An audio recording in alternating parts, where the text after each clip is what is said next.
आध्यात्मिक क्योंकि किसी भी योनि में भगवान का भजन नहीं हो सकता, चाहे वो देवता योनि क्यों ना हो। देवता केवल स्वर्ग में अपने पुण्यों का भोग भोग सकते हैं, वो नया कर्म नहीं कर सकते। नया कर्म केवल मनुष्य योनि में हो सकता है।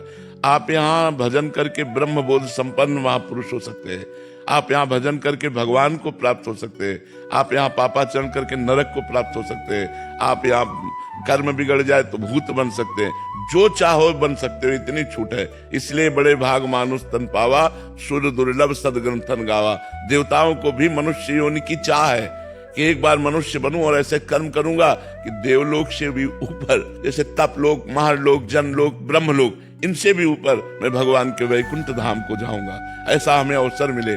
पर हम जब मनुष्य योनि में आते हैं तो गंदे भोगों में भोग कर अपने मन को और मलिन कर लेते हैं और पुनः 84 लाख योनियों में चले जाते हैं।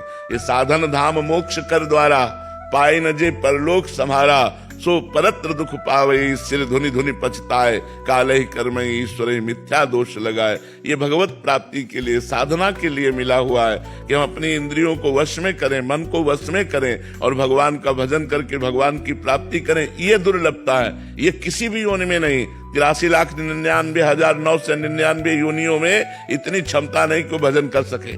वो केवल मनुष्य जन्म में क्षमता दी गई है। इसीलिए दुर्लभो मानुषो देहो, इसे दुर्लभ कहा गया। दुर्लभो मानुषो देहो, मनुष्य शरीर मिलना दुर्लभ है। लेकिन यहाँ आकर के हम क्या करते हैं? नशाखोरी, बेविचार, गंदे आचरण, फिर बर्बाद हो जाते हैं। भूमि परत भा ढावर पानी, तिम जीव ही माया लपटानी।